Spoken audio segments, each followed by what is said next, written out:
Signal Oil Program.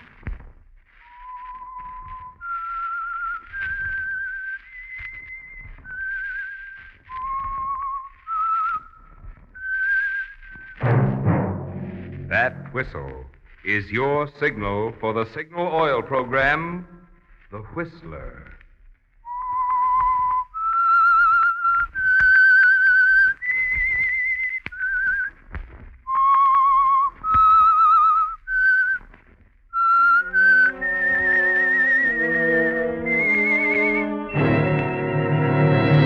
I am the Whistler, and I know many things, for I walk by night. I know many strange tales hidden in the hearts of men and women who have stepped into the shadows. Yes, I know the nameless terrors of which they dare not speak.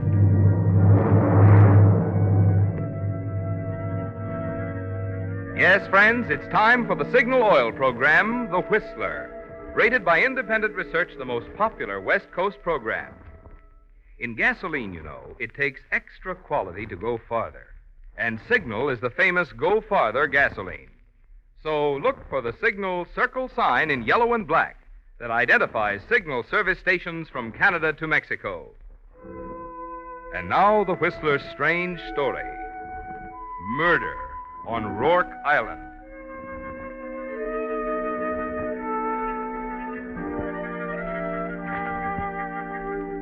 The murder on Rourke Island had a curious beginning.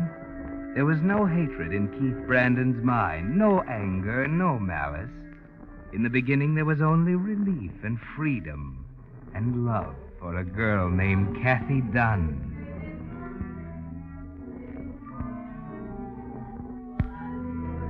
As each small private club, he could see her across the floor, standing near the piano, the blue light working magic on the white satin of her evening gown. He smiled as he walked toward her.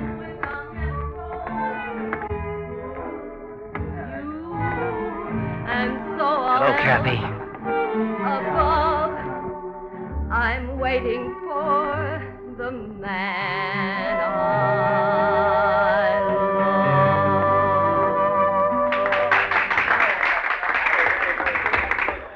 Aren't you glad to see me? Please, Keith, not now. What kind of welcome is this? We settled everything a year ago. Now, if you don't mind. Wait a minute. You gotta let me talk to you. There's nothing to talk about. Kathy. They're all watching us. Where's your dressing room? Please, Keith. I tell you, I've got to talk to you. That's all there is to it. If you want it in the middle of the floor, it's all right with me. Oh, all right, Keith. Go ahead. Now, you've got something to tell me. I suppose your father's changed his mind, put the seal of approval on nightclub singers. Haven't changed a bit, have you? The old friendly approach. Well, let me tell you something first. You had a choice to make between me and your father, and you made it. As far as I'm concerned, it stands. You're pretty bitter, aren't you? I think I've a right to be. Kathy, I told you then that I loved you. And I always would. I meant it. Sure. Until Father put his $500,000 estate up against me. It was different after that, wasn't it? Me or the money. Didn't take you long to decide. You through? Go right ahead. Father died last night. That's why I'm here. You're free now? Yeah. I want you, Kathy. I love you. I wish I could believe. Oh, Kathy. Please. Please, Keith, let me think. You know you love me, Kathy. Tell me. Oh, I do, Keith, darling. I do.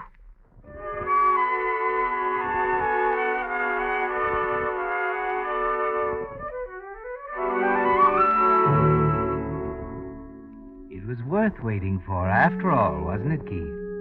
The dominating, smothering influence of your father, his insistence that you live under his roof and eat at his table, that you jump every time he cracked the $500,000 whip he held over your head, for that long, terrible year after you made your decision to see it through to the end. But it was worth it. And they're both yours now, Cathy and the money. Or rather, the money and Cathy. Because you know in your heart that the money will always come first. There's a wonderful feeling of freedom inside you as you drive up the tree-lined drive of your Uncle Matt's estate the next morning. It seems there was something about the will. Uncle Matt? Oh, Keith, my boy. I'm glad you're on time. This is Mr. Bradbury, your father's lawyer, executor of the estate. Hi. How do you do? Sit down, Keith. Thanks. Mr. Bradbury and I have been talking over your father's will. Doesn't it seem a little soon? 24 hours. That's the way he wanted it. 24 hours? What do you mean? It was part of his arrangement with me that the provisions of the will go into effect 24 hours after his death.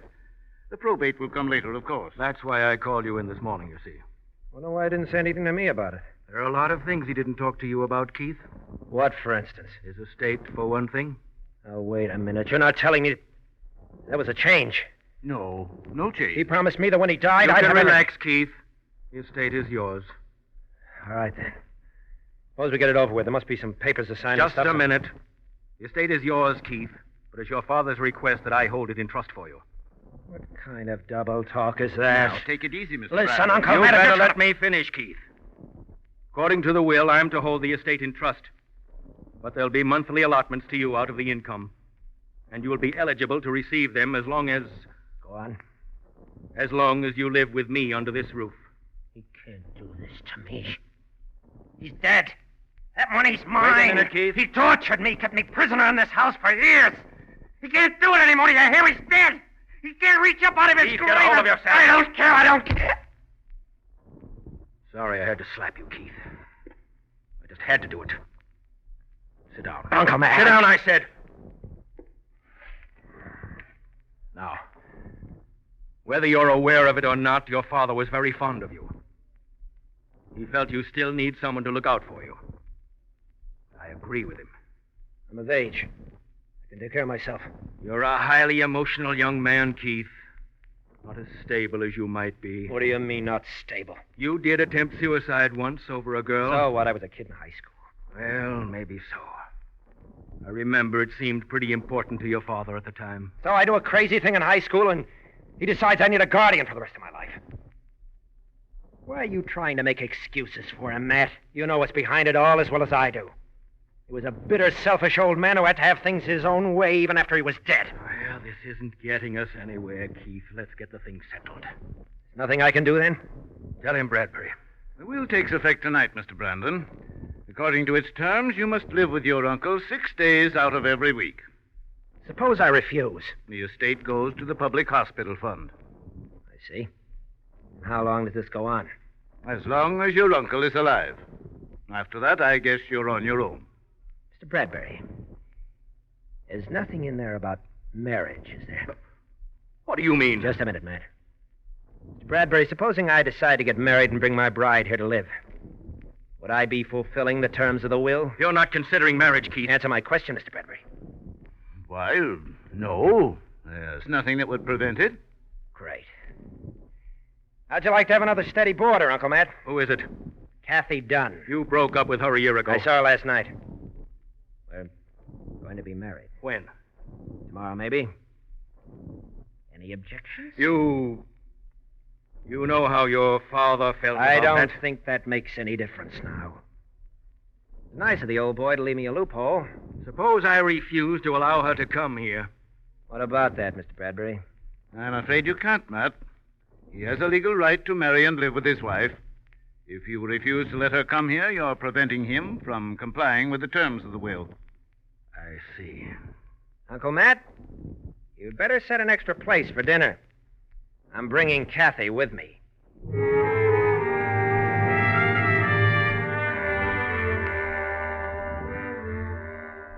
Well, Keith, you're feeling a little better as you drive away from the house toward Cathy's apartment on the other side of town.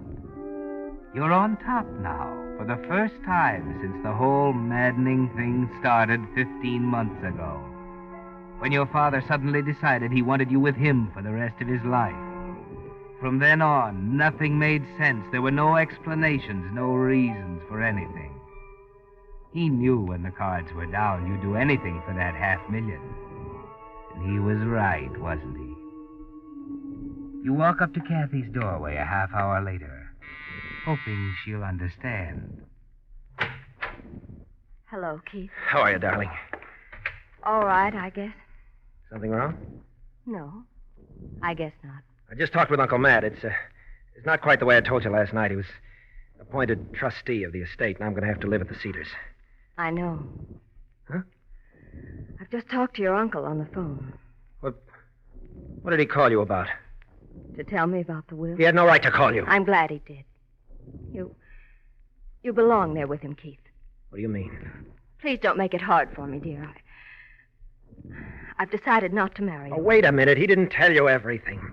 We're going to be married. You're coming there with me to live. There's no way he can stop it. Don't you see? I love you, Cathy. I want you there with me. Please, Keith. I've made up my mind. I'm not going to change it, that's all. What else did he say? Tell me, Cathy. Nothing What else. made you change, then? You wanted to marry me last night. What made you change your mind? Keith, There was please. something else. He told you something else, some vicious, underhanded lie. No, Keith. I'll kill him, that's what I'll do. I'll kill him. Keith. Sorry I said that, Cathy. You'd better go now. Yeah. I guess you're right. Cathy, Yes, Keith? don't tell anyone what I just said, will you? Of course not. I'm sorry I said that. I said I'd kill him.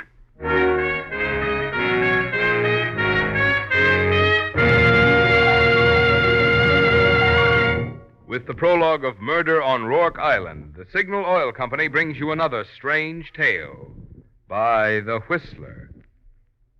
Just think, by the time next week's Whistler rolls around, it'll be 1947, and your car will be another year older. More than ever, it's going to need the more conscientious service that cars get at dealer-owned Signal service stations. And when I say more conscientious, let me show you what I mean. When Signal dealers lubricate your car, for instance, they don't take chances on memory. No, sir. Instead, they check against Signal's factory-recommended lubrication chart, which shows every lubrication point on your car. And they use 9 specialized Signal oils and greases, so each part will have the exact type of protection it needs for long, trouble-free service. But do they stop there? No, sir. Just to make doubly sure not a single part has been overlooked, they check each point again, which is why it's called Signal Double-Check Lubrication. Now, that's the kind of lube service you want when today's aging cars have to last until there are enough new ones to go around. And that's the kind of lubrication you get from your friendly, dealer-owned Signal service station. And now, back to the Whistler.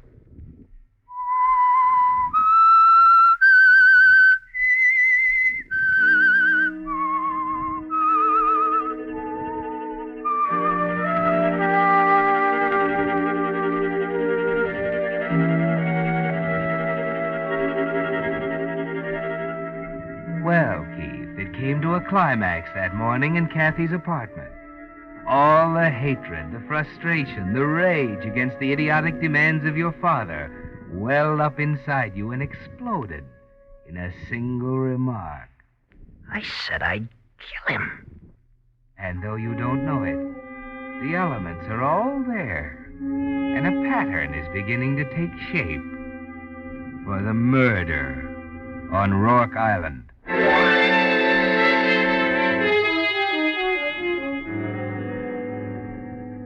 Your life in prison is beginning all over again, with Uncle Matt as the jailer instead of your father.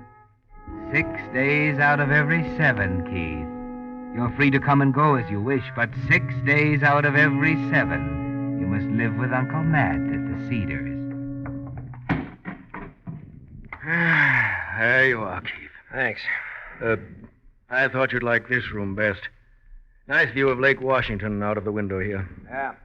Great. I can hardly contain myself. We want you to be happy here. Is that in the will, too? What? Does it say I have to be happy? You don't have to stay here, Keith. You're of age. You can leave any time you want to. Let's not get into that again. Selling my soul for $500,000, and I know it. Will you leave me alone? Of course. We'll have dinner at 6. Don't worry.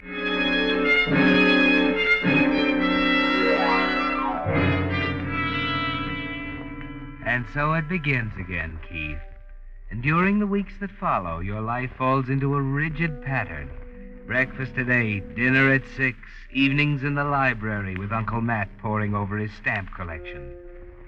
And you know it will last as long as he lives. That only his death can bring you at last to the thing you suffered for. Before long, you realize the will to murder is somewhere inside you. But it's not until a night in early spring that it finally crystallizes into a plan. In many ways, it was like all the other nights. You and Uncle Matt in the library, the dull novel, the stamp collection. That halfpenny black. If I wasn't such a tightwad... What was that? Just saying, if I wasn't such a tightwad, I'd buy that halfpenny black. Stamp dealer in town's got a fine used copy, but he wants $40 for it. Oh. Kind of quiet tonight. Yeah. Wouldn't be surprised if we had a little rain.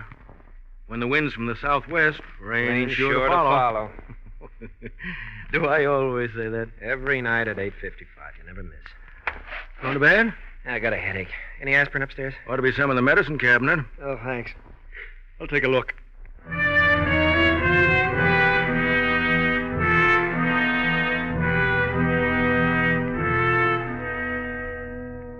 But there isn't any aspirin in your medicine chest, so you try the one in Uncle Matt's bathroom. Find the aspirin on the lower shelf. Start to close the cabinet door. When your eye lights on a bottle, a prescription bottle, half hidden by the others, your hand shakes as you pick it up, examine it closely. And it's at that precise moment that all the elements come together to form the plan for a murder 3 months in the future on a tiny tree-covered dot in the middle of Puget Sound called Rourke Island. You're not much interested in your breakfast the next morning. These darn strikes. Wonder where it'll all end up. Excuse me, Uncle Matt. What's the matter? Aren't you going to finish your breakfast? I'm not very hungry. I thought I'd run down to the library. Do you mind? The library? Yeah, I heard about a book the other day, and Sure, go ahead. Just bowled me over, I guess. The public library is the last place in the world I'd expect to find you.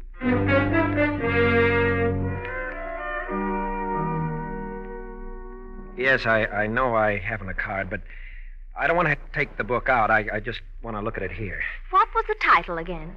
Materia Medica. It's a textbook on drugs.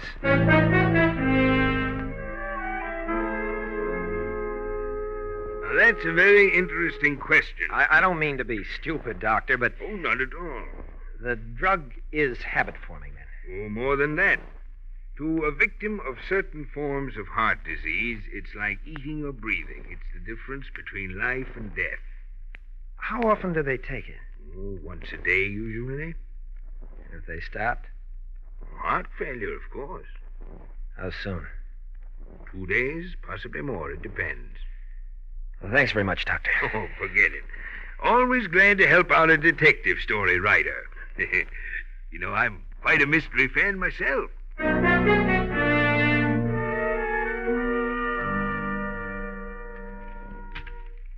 Hmm. 91825. Yeah, that's our number. I just wanted to double-check. I probably filled that prescription myself. What does the card say? First filled February 14th. Dr. Talbot. For patient Matthew Brandon. I see. That's all except for the name of the prescription, of course. Extract of digitalis.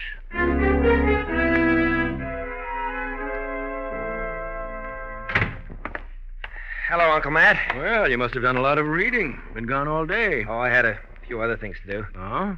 Yeah, you know what today is? Saturday? April 16th. Big day, isn't it? Keith, how did you know? Never forget a birthday. Here. An envelope? Be careful how you open that. Yes. Here, let's see. Why, it's empty, isn't it? Look down in the corner there.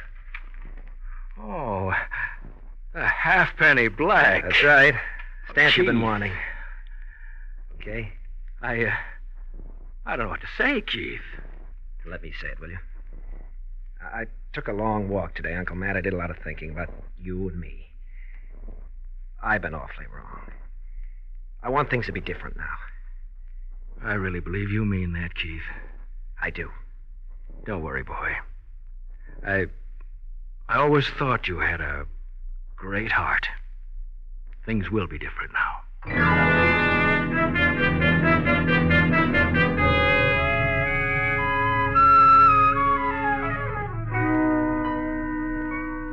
Yes, Keith, things will be different now. And you didn't lie to him. You did take a walk, and you did do a lot of thinking about how you were going to kill him this summer on Rourke Island. Murder him with a perfect, ingenious plan that had no possible chance of going wrong. The first thing, of course, is to get his confidence. And as spring changes into summer, you develop an interest in his stamp collection. Go for walks with him along the lake, spend evenings together at the theater. And finally, on a day in early June, you decide he's ready. Just look at the lake out there. You know, as long as I've lived here, I never tire of it. I don't think I could ever live away from water. You know, it makes me think of the summers you and Father and I used to spend on Rourke Island. I haven't been there for years. We still own it, don't we? Yes. The lodge is still there. The wharf, the dory. I suppose so. Let's go. Huh? Just you and I. We could do a little fishing, loaf around. Do you really want to? Well, of course I do. Look, you need a change, too. We could hire a boat to take us out there, bring food with us, and spend a week or 10 days. By George, What about it? It's a deal.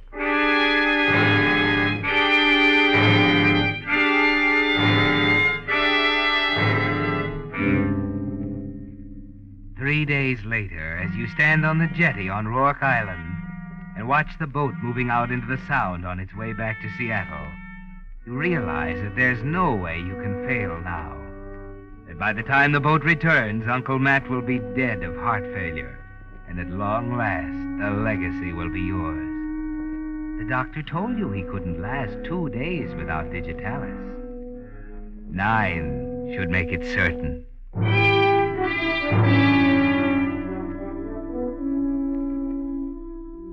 After dinner, it seems an eternity before Matt yawns and finally suggests going to bed.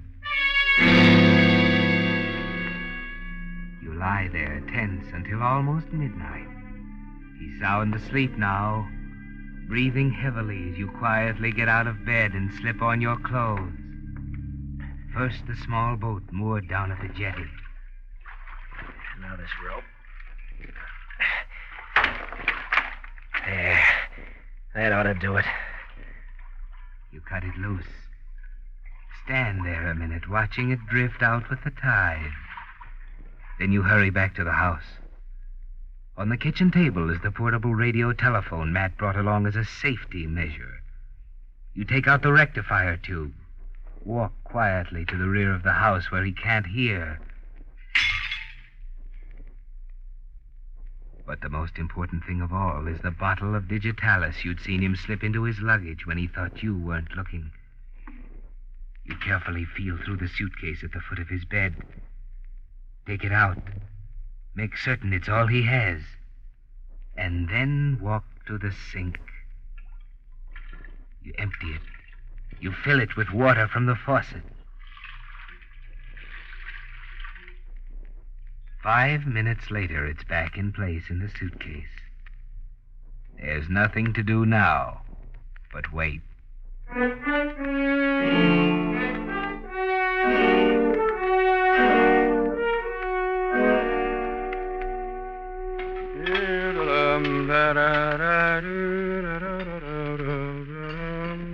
How'd you like your eggs, Keith? Up easy. Right. Got the table set? Where are the plates? They're on the stove, getting warm. Ah, smell that, boy? Nothing like the smell of bacon and eggs, is there? Here, let me help you dish up. Take care of the coffee, will you? You know, Keith, Yeah? we're going to have a great time together from now on, aren't we? What's the matter? Nothing. Let's sit down to breakfast, huh?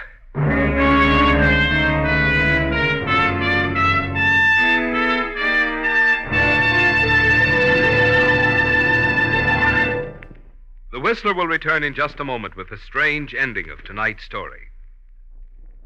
Tomorrow being New Year's Eve, most programs tonight are wishing you Happy New Year. And of course, we want to do the same. But just wishing doesn't always make a thing come true. That's why the Signal Oil Organization has asked me to go a step farther tonight and leave a thought with you which, if it saves just one life, will be well worth this moment of your time. New Year's Eve is one of the most hazardous nights of the year for drivers and pedestrians.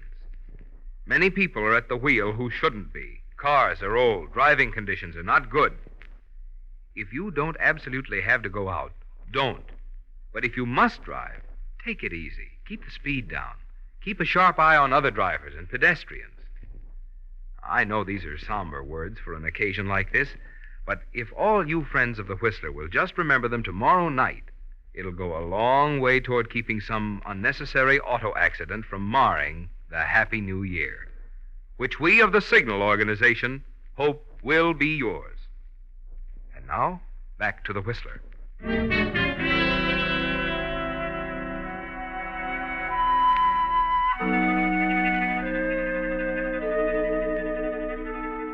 Well, Keith, it's a little unusual to be sitting down to breakfast with a man you know is going to die in a day or two. Yes, it's all done now, isn't it? Your only chance of getting away from Rourke Island vanished when you cut the boat adrift down at the dock and smashed the rectifier tube of the radio telephone Uncle Matt brought along for safety reasons. Yes, the murder has been committed already, hasn't it, Keith? It happened the moment you emptied his bottle of digitalis down the sink and refilled it with plain water. He might last 48 hours. But it's a good 9 days until the boat comes back from the mainland. And you know it'll happen long before then. Halfway through breakfast, you look up from your plate to see him watching you, a quiet smile on his face. Your father never would have believed you could eat like that.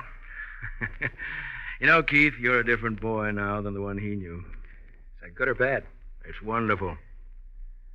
I'm going to do something I promised him I'd never do. I won't be with you forever. I think you can take it now. What do you mean? He was afraid you'd kill yourself if you ever found out about it. That's why he was so unreasonable about your staying home. Why he refused to let you marry. That's why he wanted me to take care of you. What are you talking about? See this? Digitalis. I'm going to let you take care of it now. Matt. You'd better develop a lot of respect for it, Keith. You've been getting it secretly in your coffee for 2 years now. It's the only thing in the world that's keeping you alive.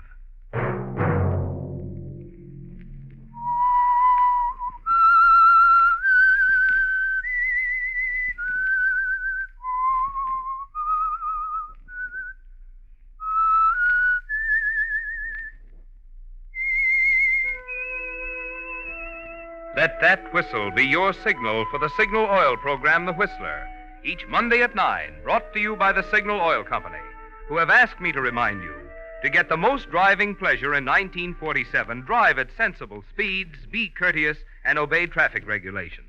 You'll go farther and have a happier new year. Featured in tonight's story were David Ellis and Charles Seal. The Whistler was produced by George W. Allen, with story by Harold Swanton, music by Wilbur Hatch, and was transmitted to our troops overseas by the Armed Forces Radio Service. This is Marvin Miller speaking for the Signal Oil Company.